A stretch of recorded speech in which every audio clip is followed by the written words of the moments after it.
UP powerful news में आपका स्वागत है। चलिए नजर डालते हैं आज की टॉप 25 खबरों पर। दिल्ली में हुए भीषण अग्निकांड के बाद प्रयागराज प्रशासन अलर्ट मोड में आ गया है। बता दें, प्रयागराज शहर के होटलों, लॉज और व्यावसायिक प्रतिष्ठानों में फायर ब्रिगेड टीम ने विशेष जांच अभियान शुरू किया है। अधिकारी अग्निशमन उपकरणों, आपातकालीन निकास मार्गों और सुरक्षा मानकों की जांच कर रहे हैं। जिन संस्थानों में सुरक्षा व्यवस्था में कमी पाई जाएगी, उनके खिलाफ कार्रवाई की जाएगी। प्रशासन का उद्देश्य संभावित हादसों को रोकना और लोगों की सुरक्षा सुनिश्चित करना है। आगरा के कलवारी और आसपास की कॉलोनियों के लोगों ने वर्षों से चली आ रही जलभराव की समस्या के विरोध में सड़क पर धान की रोपाई कर प्रशासन का ध्यान खींचा। प्रदर्शनकारियों ने चेतावनी दी कि जल्द समाधान नहीं हुआ तो वे डीएम कार्यालय पर बड़ा आंदोलन करेंगे। कॉकरोच जनता पार्टी 6 जून को राष्ट्रीय राजधानी दिल्ली के जंतर मंतर पर प्रदर्शन करने जा रही है। इस कार्यक्रम से पहले राजनीतिक गलियारों में चर्चा तेज हो गई है कि क्या सीजेपी जनवरी-फरवरी 2027 में प्रस्तावित उत्तर प्रदेश विधानसभा चुनाव में हिस्सा लेगी। पार्टी की बढ़ती सक्रियता के बीच समर्थक और राजनीतिक विश्लेषक इसकी चुनावी रणनीति पर नजर बनाए हुए हैं। हालांकि चुनाव लड़ने को लेकर पार्टी की ओर से अभी तक कोई आधिकारिक घोषणा नहीं की गई है। दिल्ली, एनसीआर और यूपी में कल आंधी बारिश के बाद मौसम सुहावना हो गया और लोगों को भीषण गर्मी से राहत मिली। आईएमडी ने आज भी दिल्ली और यूपी में बारिश, आंधी तूफान को लेकर अलर्ट जारी किया है। मौसम विभाग के अनुसार पंजाब, हरियाणा, राजस्थान और पश्चिमी उत्तर प्रदेश में गरज चमक के साथ बारिश और तेज आंधी चलने की संभावना है। कुछ क्षेत्रों में 50 से 60 किलोमीटर प्रति घंटे की रफ्तार से तेज हवाएं चल सकती हैं। संभल जिले में साल 1978 में हुए दंगों के एक पीड़ित परिवार को बृहस्पतिवार को जिला प्रशासन से जमीन के पट्टे का पहला प्रमाण पत्र प्राप्त हुआ। यह उन परिवारों को फिर से बसाने की कोशिशों का हिस्सा है जो वर्ष 1978 में हुए दंगे के बाद जिला छोड़कर चले गए थे। अधिकारियों के मुताबिक उत्तर प्रदेश के सहकारिता मंत्री जेपीएस राठौर ने रामशरण दास रस्तोगी के परिवार को 100 वर्ग मीटर जमीन के पट्टे का प्रमाण पत्र सौंपा। उन्होंने बताया कि रस्तोगी दंगों के बाद भयवश साल 1979 में संभल छोड़कर चले गए थे। पुरुषोत्तम मास के पावन अवसर पर स्वामी प्रेमानंद महाराज एकांतवास और विशेष साधना में लीन हो गए हैं। यमुना नदी के पावन तट पर शिष्य परिकर के साथ उनकी साधना का एक वीडियो सोशल मीडिया पर तेजी से वायरल हो रहा है। वीडियो में महाराज आध्यात्मिक साधना और भक्ति में तल्लीन नजर आ रहे हैं। उनके श्रद्धालु और भक्तगण महाराज के दर्शन तथा पदयात्रा पर जल्द लौटने का बेसब्री से इंतजार कर रहे हैं। सोशल मीडिया पर भी उनके स्वास्थ्य और कार्यक्रमों को लेकर चर्चाएं जारी हैं। लखीमपुर में मां के साथ सो रहे 8 साल के बच्चे की धारदार हथियार से गला रेतकर हत्या कर दी गई, जबकि उसकी मां पर भी जानलेवा हमला किया गया।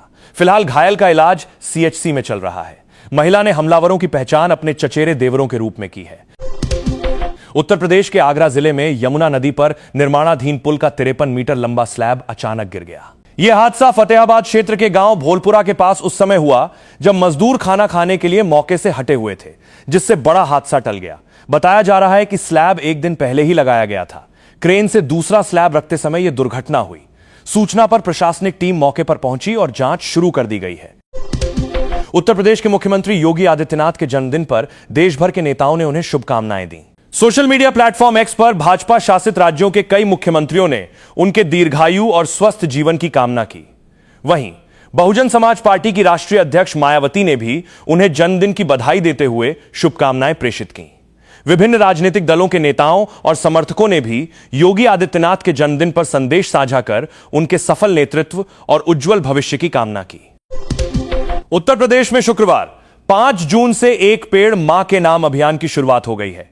विश्व पर्यावरण दिवस के अवसर पर शुरू किए गए इस विशेष अभियान के तहत पूरे प्रदेश में एक ही दिन में 5 करोड़ पौधे लगाने का लक्ष्य रखा गया है। मुख्यमंत्री योगी आदित्यनाथ ने लोगों से पर्यावरण संरक्षण के लिए अधिक से अधिक पौधारोपण करने की अपील की है। अभियान में विभिन्न सरकारी विभागों, सामाजिक संगठनों, विद्यार्थियों और आम नागरिकों की भागीदारी सुनिश्चित की जा रही है। मथुरा के कोसी कला में एक दरिंदे ने मासूम बच्ची को शमशान ले जाकर उसके साथ रात भर हैवानियत की। सुबह गांव वालों को बच्ची गंभीर हालत में मिली, जिसके बाद उसे तुरंत उपचार के लिए अस्पताल में भर्ती कराया गया। इस जघन्य वारदात से इलाके में आक्रोश व्याप्त है। पुलिस ने मामले का संज्ञान लेकर आरोपी की तलाश शुरू कर दी है। पुलिस का कहना है कि जल्द ही दरिंदे को गिरफ्तार कर सख्त सजा दिलाई जाएगी। उत्तर प्रदेश के नवाबगंज क्षेत्र में घरेलू विवाद के दौरान एक व्यक्ति की मौत हो गई। बताया जा रहा है कि पति शराब के नशे में घर पहुंचा था, जिसके बाद पति पत्नी के बीच विवाद हो गया। आरोप है कि गुस्से में पत्नी ने डंडे से हमला कर दिया, जिससे पति गंभीर रूप से घायल हो गया। उसे बचाने का प्रयास किया गया, लेकिन उसकी मौत हो गई। सूचना पर पहुंची पुलिस ने शव को पोस्टमार्टम के लिए भेज दिया है और मामले की जांच कर आगे की कानूनी कार्रवाई कर रही है। महोबा जिले में एक दर्दनाक घटना सामने आई है। शराब के नशे में एक युवक अपनी मां के साथ मारपीट कर रहा था। आरोप है कि मां को बचाने के प्रयास में पिता का बेटे से विवाद हो गया, जिसके बाद पिता ने बेटे पर हमला कर दिया। गंभीर चोट लगने से युवक की मौत हो गई। घटना की सूचना मिलते ही पुलिस मौके पर पहुंची और शव को पोस्टमार्टम के लिए भेज दिया। पुलिस ने आरोपी पिता को हिरासत में लेकर मामले की जांच शुरू कर दी है। फर्रुखाबाद में शादी का झांसा देकर युवती से दुष्कर्म करने का मामला सामने आया है। पीड़िता की शिकायत पर पुलिस ने 3 लोगों के खिलाफ मामला दर्ज किया है। आरोप है कि मुख्य आरोपी ने विवाह का वादा कर युवती के साथ संबंध बनाए, जबकि अन्य आरोपियों पर भी सहयोग करने का आरोप लगाया गया है। शिकायत मिलने के बाद पुलिस ने जांच शुरू कर दी है। अधिकारियों का कहना है कि साक्ष्यों के आधार पर आगे की कानूनी कार्रवाई की जाएगी और दोषियों के खिलाफ कड़ी कार्रवाई होगी। उत्तर प्रदेश सरकार ने सरकारी वकीलों की फीस में 50% की बढ़ोतरी का फैसला किया है। इस निर्णय के बाद प्रदेश भर के अधिवक्ताओं में खुशी का माहौल है। वकीलों ने मुख्यमंत्री योगी आदित्यनाथ का आभार जताते हुए कहा कि लंबे समय से फीस बढ़ाने की मांग की जा रही थी। उनका मानना है कि इस फैसले से सरकारी अधिवक्ताओं का मनोबल बढ़ेगा और वे अधिक प्रभावी ढंग से अपने दायित्वों का निर्वहन कर सकेंगे। निर्णय को अधिवक्ता हित में बड़ा कदम माना जा रहा है। उत्तर भारत में इन दिनों लगातार आग लगने की घटनाएं सामने आ रही हैं। शुक्रवार को नोएडा में आग लगने की बड़ी घटनाएं सामने आईं। सेक्टर 75 में आगजनी की घटना के बाद सेक्टर 52 में भी एक मकान में आग लग गई। आग लगने के तुरंत बाद फायर ब्रिगेड को सूचना दी गई। मौके पर पहुंची दमकल टीम ने आग पर काबू पाया। घटना थाना 24 क्षेत्र की है। गिझोड़ इलाके में आग लगी थी। मऊ जिले के मधुबन तहसील क्षेत्र स्थित प्यारेपुर मिश्र गांव में करंट लगने से पिता पुत्र की दर्दनाक मौत हो गई है। बताया जा रहा है कि टुल्लू पंप में उतरे करंट की चपेट में पहले महिला सदस्य मीना देवी आ गईं। उन्हें बचाने पहुंचे पति और फिर माता पिता को बचाने दौड़े जवान बेटे को भी करंट लग गया। हादसे में पिता पुत्र की मौके पर ही मौत हो गई, जबकि मीना देवी गंभीर रूप से झुलस गईं। घटना के बाद पूरे गांव में शोक और मातम का माहौल है। हाथरस में एक युवती ने अपने पति सादिक खान पर पहचान छिपाकर शादी करने और बाद में मारपीट करने का आरोप लगाया है। युवती का कहना है कि जब उसने इस बात का विरोध किया तो उसके साथ कथित रूप से मारपीट की गई। आरोप है कि बाद में उसे बेहोशी की हालत में सड़क किनारे छोड़ दिया गया।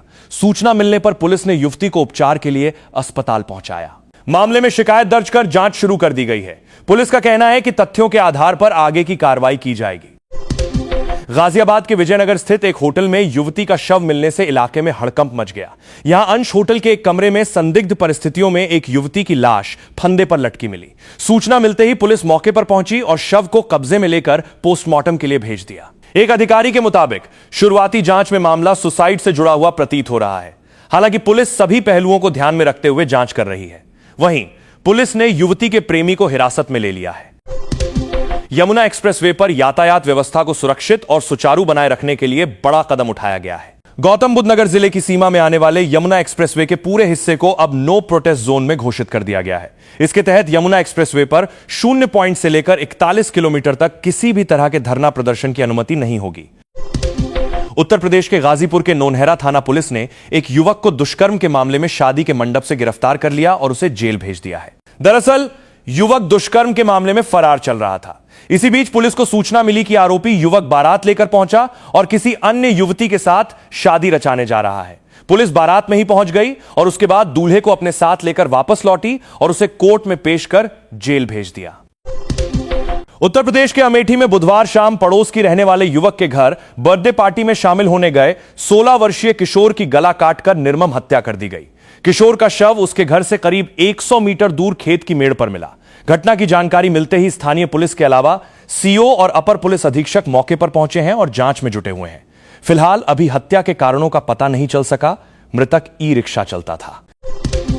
बदायूं जिले में एक दर्दनाक हादसे ने हिलाकर रख दिया है। फैजगंज बेहटा थाना क्षेत्र के सुरेनी पापड़ी गांव में स्थित एक मेंथा प्लांट के टैंक में बनी जहरीली गैस की चपेट में आने से 2 सगे भाइयों की मौत हो गई, जबकि तीसरे भाई की हालत गंभीर बनी हुई है। गंभीर रूप से घायल युवक को इलाज के लिए मुरादाबाद के एक निजी अस्पताल में भर्ती कराया गया है, जहां वो वेंटिलेटर सपोर्ट पर जिंदगी और मौत के बीच संघर्ष कर रहा है। गिरवा चौराहे पर लोक निर्माण और नहर विभाग की जमीन से अतिक्रमण हटाने के नाम पर 72 दुकानों को ध्वस्त करने के बाद व्यापारियों का गुस्सा भड़क गया। शुक्रवार सुबह व्यापारियों ने चौराहे पर जाम लगाकर प्रशासन की कार्रवाई को तानाशाही करार दिया। उनका आरोप है कि बिना वैकल्पिक व्यवस्था के उनकी रोजी रोटी छीनी गई है। सूचना पाकर पहुंची नरैनी एसडीएम अंजनी यादव को व्यापारियों ने घेरा। बाद में पुलिस बल की तैनाती के बाद जाम खुला और यातायात बहाल हो सका। भीटी में संदिग्ध परिस्थितियों में एक विवाहिता की झुलसकर मौत हो गई, जिसके बाद मायके पक्ष ने दहेज हत्या का आरोप लगाते हुए हंगामा किया। पुलिस ने 5 लोगों के खिलाफ मामला दर्ज कर 2 को हिरासत में लिया और शव को दफनाया। प्रयागराज के करछना थाना क्षेत्र में एक व्यक्ति ने नशे में अपनी 13 वर्षीय नाबालिग बेटी के साथ दुष्कर्म कर रिश्तों को शर्मसार कर दिया। घटना का पता चलने पर पीड़िता की मां ने उसे साथ लिया और तुरंत पुलिस के पास पहुंची। तहरीर के आधार पर पुलिस ने आरोपित पिता के खिलाफ मुकदमा दर्ज कर लिया है। पुलिस मामले की गहन जांच कर रही है और आरोपित को पकड़ने के लिए दबिश दी जा रही है। इस घटना से पूरे इलाके में सनसनी फैली है। बरेली के बारादरी थाना क्षेत्र में शुक्रवार सुबह एक महिला का शव कमरे की चौखट से चुन्नी के सहारे लटका मिला। घटना की खबर फैलते ही मोहल्ले में सनसनी फैल गई। सूचना पर पहुंची पुलिस ने शव कब्जे में लेकर पोस्टमार्टम के लिए भेज दिया है। पुलिस आत्महत्या के पीछे की वजह जुटाने में लगी है। शव की पहचान थाना क्षेत्र के हरुनगला निवासी 30 वर्षीय रवीना पत्नी इकरार के रूप में हुई है। परिजनों ने कमरे में देखा तो वो चौखट से चुन्नी के सहारे लटकी हुई थी। घटना की सूचना तत्काल पीआरबी और बारादरी पुलिस को दी गई। पुलिस मौके पर पहुंची और जांच शुरू कर दी। संभल में अवैध निर्माण के खिलाफ कार्रवाई जारी है। अब बबराला थाना क्षेत्र के बाघऊ गांव में खंडेश्वर शिव मंदिर के पास बनी चमन शाह बाबा की अवैध मजार को प्रशासन ने बुलडोजर से ध्वस्त कर दिया है। यह मजार सरकारी जमीन पर अवैध कब्जे के रूप में बनाई गई थी। लखनऊ के मोहनलालगंज क्षेत्र में पुलिस ने एक ऐसे गिरोह का भंडाफोड़ किया है जो गरीब और बेसहारा नाबालिग लड़कियों को शादी का लालच देकर राजस्थान भेजता था। वहां पैसों के बदले उनकी शादी कराई जाती थी। पुलिस ने गिरोह की महिला संचालक समेत 4 लोगों को गिरफ्तार किया है। जांच में सामने आया है कि आरोपी पहले भी कई लड़कियों को इसी तरह राजस्थान भेज चुके हैं। पुलिस ने इस मामले में 4 आरोपियों को गिरफ्तार किया है। चित्रकूट में भीषण जल संकट पर राजनीति गर्मा गई है।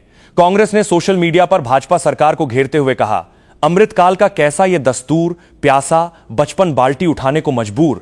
पार्टी का आरोप है कि शिक्षा के बजाय बच्चे पानी ढोने को मजबूर हैं। जिले से सामने आई पेयजल संकट की भयावह तस्वीरों ने सरकार की विफलता पर सवाल खड़े कर दिए हैं। स्थानीय लोगों की परेशानी और विपक्ष के इन तीखे आरोपों ने चुनावी माहौल के बीच सियासी पारा बढ़ा दिया है। शाहजहांपुर में अवैध संबंधों के चलते पत्नी उमा भारती ने प्रेमी नन्हे के साथ मिलकर पति ओमकार की हत्या की साजिश रची। पति को दोनों के प्रेम संबंधों की जानकारी थी और वो इसका विरोध करता था, जो उनके रास्ते में बाधा बन गया था। पुलिस के अनुसार इस बाधा को दूर करने के लिए दोनों ने ओमकार को रास्ते से हटाने का खौफनाक फैसला लिया। मामले में जांच जारी है और पुलिस ने आरोपितों की तलाश तेज कर दी है। प्रदेश कांग्रेस अध्यक्ष अजय राय ने गुरुवार को प्रेस कॉन्फ्रेंस कर भाजपा और राज्य सरकार पर जमकर निशाना साधा। उन्होंने आरोप लगाया कि उत्तर प्रदेश में कानून व्यवस्था पूरी तरह ध्वस्त हो चुकी है। अजय राय ने कहा कि गाजीपुर से लेकर गाजियाबाद तक लगातार हो रही हत्या की घटनाओं ने सरकार के दावों की पोल खोल दी है। उन्होंने प्रदेश में बढ़ते अपराधों को लेकर सरकार से जवाबदेही तय करने और कानून व्यवस्था में सुधार की मांग की। पूर्वोत्तर रेलवे के महाप्रबंधक उदय बोरवणकर ने बताया कि कार्यरत कुल कर्मचारियों की संख्या 45530 है। रेलवे भर्ती बोर्ड को वर्ष 2025 में 2467 पदों की भर्ती के लिए मांग पत्र भेजा जा चुका है, जिसमें से 451 पदों का पैनल पूर्व में प्राप्त हो चुका है। वर्ष 2026 में सहायक लोको पायलट के 105 पदों का इंडेंट प्राप्त हुआ है। वर्ष 2026 में कुल 89 नए पदों के लिए मांग पत्र भेजा गया है। पिछले 3 वर्षों में 487 पद ड्राइवरों के एवं 233 पद गार्ड के बढ़ाए गए हैं। गोरखपुर में प्रीपेड बिजली मीटर उपभोक्ताओं के लिए परेशानी का कारण बन गए हैं। उपभोक्ताओं का आरोप है कि नियमित रिचार्ज कराने के बावजूद उन्हें लाखों रुपए के बकाया बिजली बिल भेजे जा रहे हैं। इससे लोगों में नाराजगी बढ़ रही है और वे बिजली विभाग से शिकायत कर रहे हैं। प्रभावित उपभोक्ताओं ने गलत बिलिंग की जांच कराने और खराब या त्रुटिपूर्ण मीटरों को बदलने की मांग की है। बिजली विभाग मामले की जांच में जुटा है।